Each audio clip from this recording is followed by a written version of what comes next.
Coordinate geometry का part third आज पढ़ेंगे। कोऑर्डिनेट ज्योमेट्री में section formula, mid point formula और सेंट्रॉइड ऑफ ट्रायंगल। एक the coordinates of the point P which divide the line segment joining ax1 y1 bx2 y2 internally in the ratio m:n are given by। एक figure बनाते हैं और direct formula लिखते हैं। अभी तक किसी को हम प्रूफ नहीं किए हैं, इसलिए कि इस पर उतना टाइम मिलता नहीं है। बस आप समझिए, मेरा मकसद है कि आप ज़्यादा से ज़्यादा मैथ बनाइए, क्वेश्चन को सॉल्व कीजिए। फिर इसका एक दिन क्वेश्चन प्रॉब्लम हम कोऑर्डिनेट कर रखेंगे। सभी जितना भी हम पढ़ाए हैं और सभी को एक प्रॉब्लम बेस्ड क्लास भी हम रखेंगे। इस प्रकार से ये 0 है, y dash y x dash o x axis है ना। इस प्रकार से हमको ये लिए, ठीक है। यहाँ से और यहाँ के बीच कोई P मान लिया। P में क्या दिया हुआ है, x y। क्या लिखा सेक्शन फॉर्मूला में, the coordinates of the point P x y which divide the line segment joining ax1 y1 ax1 y1 bx2 y2 pxy। हाँ, इसको इससे मिलाते हैं r, इसको इससे मिलाते हैं s। इसका फॉर्मूला निकलेगा क्या, mx2 plus nx1 by m plus n। एक फॉर्मूला और है my2 plus ny1 m plus n। अब इस पे एक क्वेश्चन लेते हैं। अब अगर इस फिगर को हम समझे तो सब एक दूसरे के ऊपर परपेंडिकुलर है। इसी प्रकार से OX पे कौन है भाई, तो आपका AL है, RN है, PN है। इस प्रकार से अब एक क्वेश्चन लेते हैं,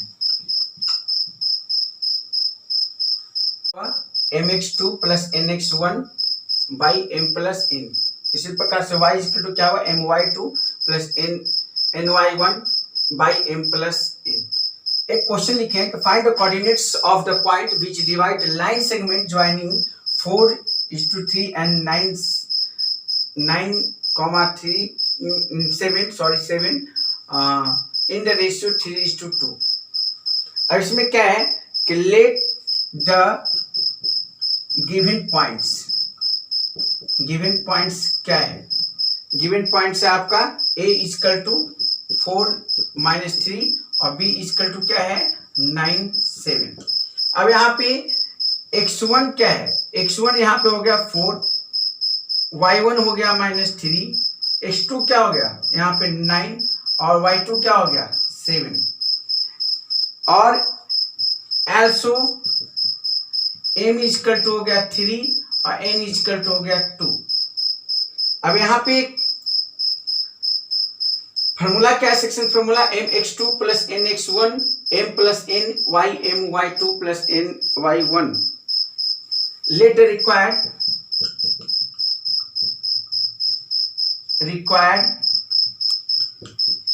पॉइंट p x y। अब हम इस फिगर को साफ करते हैं यहीं पर, मतलब कि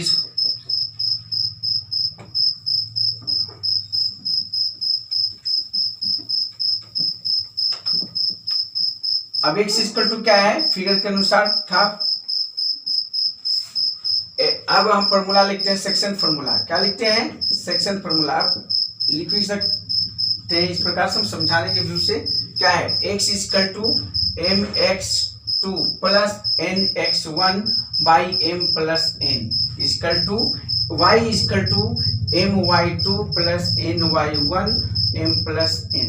आप यहाँ देख रहे होंगे m का मान कितना है 3, x2 का मान कितना है 9, n का मान कितना है 2, n का यहाँ देखिए m का मान 3, n का मान 2, तो y x1 का मान कितना है 4 गुने 4 m प्लस 3 प्लस 2। यहाँ y equal to x equal to कितना, y इक्वल टू ये m का मान 3 इंटू y2 का मान कितना है 7 प्लस n का मान 2 और y1 का मान कितना है y1 का मान कितना है, x1 y1 का मान है -3 बटे 3 + 2। अब यहाँ पे क्या है, x इक्वल टू नॉट ये 27 + 4 दूनी 8 बटे 5। यहाँ y इक्वल टू क्या है, 21 प्लस -6 3 दूनी 6 बटे 5। आप यहाँ पे 8 7 15 यानी 35 बटे 5। और यहाँ y इक्वल टू क्या, x इक्वल टू 35 बटे 5 यानी 5 7 35 7। और यहाँ y इक्वल टू 21 प्लस -6 बटे 5 तो कितना होगा, 15 6 21 15 बटे 5 5 6 15। x का मान कितना आया, 7 आया। y का मान कितना आया, 3 आया। हम क्या सीखे, सेक्शन फार्मूला। सेक्शन फार्मूला पे एक क्वेश्चन बनाए, find the coordinates of the point which divide the line segment joining 4:3 यानी x1 y1 x2 y2 और ये m एंड n जो है वो पॉइंट था उसको काट रहा था। इस प्रकार से इसका आंसर हुआ। इसी के साथ एक मिड पॉइंट फार्मूला आता है, कोऑर्डिनेट जो मिड सेक्शन फार्मूला के बाद मिड पॉइंट फार्मूला आता है। उस the coordinates of the mid point M of a line segment A B between point A x1 b x2 y2 are इतना x1 plus x2 y2 y1 y2 plus 2। अब यहाँ पे क्या करता है, find the coordinates of the mid point of the line segment joining A. बहुत बनाना है हमको सीखना है।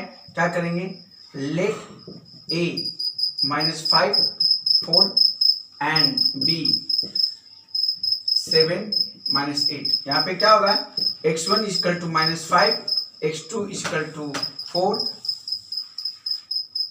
y1 equal to 7 y2 equal to -8। Sorry, x1 y1 x2 y2। अब यहाँ पे फॉर्मूला क्या लिखे, mid point formula. Mid point formula क्या लिखे, x1 plus x2 by 2 y1 plus y2 by 2। x2 क्या है, x1 क्या है -5, x2 क्या है +7 बाई 2। यहाँ y1 क्या है 4 और y2 क्या है -8 बाई 2। 7 में से 5 जाएगा, माइनस प्लस माइनस क्रिया होगी घटाव की, चिन्ह होगा प्लस का, क्योंकि 7 5 से बड़ा है। सबसे बड़ा सैम्बलिक एक्सप्रेशन में सैम्बल का बहुत बड़ा इंपॉर्टेंट है। यहाँ पे आप इस चीज को देखिए कि बड़ा कौन है, 7 बड़ा है, 5 के आगे माइनस है, 5 छोटा है, लेकिन माइनस प्लस क्या होता है माइनस। 7 में से 5 जाएगा 2 बटे 2 कट गया, कितना बचा 1। यहाँ पे क्या है प्लस माइनस माइनस 2। 8 में से 4 जाएगा -4 बटे 2, 2 दूनी 4, क्योंकि 8 में से 4 जाएगा। अब यहाँ पे क्या बचा 1 और -2, ये आंसर है आपका। हम क्या सीखे, सेक्शन फॉर्मूला और सीखे मिड पॉइंट फॉर्मूला। अब सीखते हैं थर्ड में centroid of a triangle. Third में क्या पढ़े, centroid of a triangle. The point of intersection of the medians of a triangle is called its centroid. उसका फॉर्मूला है the coordinates of G are x1 plus x2 plus x3 by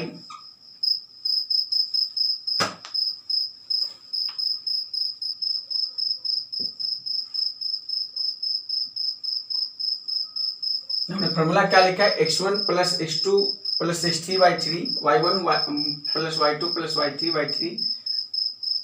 ये 3 triangle मतलब triangle के 3 vertices, ये 2:1 ratio में मतलब कि बढ़ता है। इसका फॉर्मूला इससे अगर हम इंक्लूड करें तो x1 x2 x3 बाई 2 18 हो जाएगा। अब एक क्वेश्चन लिखते हैं, find the centroid of a triangle whose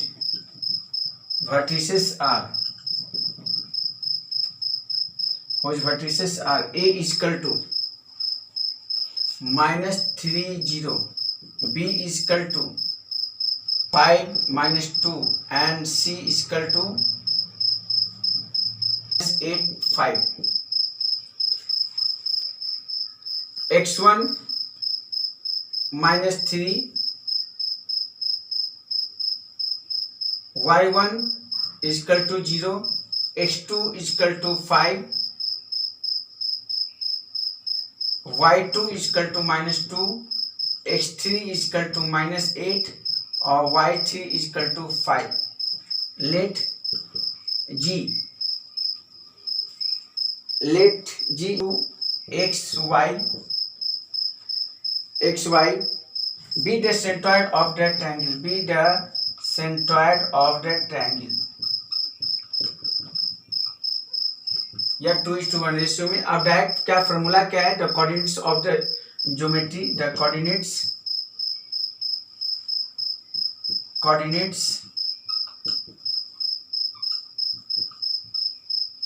या सेंट्रॉइड ऑफ द ट्रायंगल का फॉर्मूला क्या है आपका, x1 plus x2 plus x3/3, y1 plus y2 plus y3/3।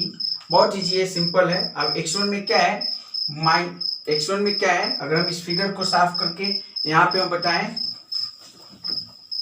-3 plus x2 5 plus x3 -8 बटे बाई 3। अब यहाँ पे y1 plus y2 plus y3, y1 का मान हो गया 0, y2 का मान हो गया -2, y3 का मान हो गया 5 प्लस 5/3। अब यहाँ क्या है, अगर हम -3 प्लस 5 प्लस -8/3, यहाँ पे भी कर लेते हैं 0 प्लस -2 और प्लस 5/3। अगर यहाँ करें 8 3 11 प्लस 5/3, अगर 11 में से 5 जाएगा तो कितना बचेगा, -6/3। अब यहाँ पे देखते हैं 5 में से 2 जाएगा, कितना बचेगा, 5 में से 2 जाएगा 3/3, क्योंकि 5 बड़ा है इसलिए यहाँ काटेंगे तो 1, यहाँ 3 2 जा -2 इसका आया। अभी जितना भी कोऑर्डिनेट ज्योमेट्री का 3 टुकड़ा में हम इसको लेके चल रहे हैं, 3 पार्ट्स में लेके चल रहे हैं। ये अभी सिर्फ क्वेश्चन का है बनाने का कि कैसे एक्सप्लेन करें। हम फार्मूला बताए ना, फार्मूला को मतलब कि थ्योरम को एक्सप्लेन किए, बस थ्योरम का फिगर और फार्मूला वाइज प्रॉब्लम 1-2 प्रॉब्लम बताया। अब एक दिन में मतलब बास्कुलर एकेडमी की तरफ से क्लास होगा, खाली प्रॉब्लम का जितना प्रॉब्लम हो सके वो प्रॉब्लम ही अभी आप ये सीख लिए। अब एक एक्स्ट्रा क्लास जो होगी और प्रॉब्लम क्लास होगी।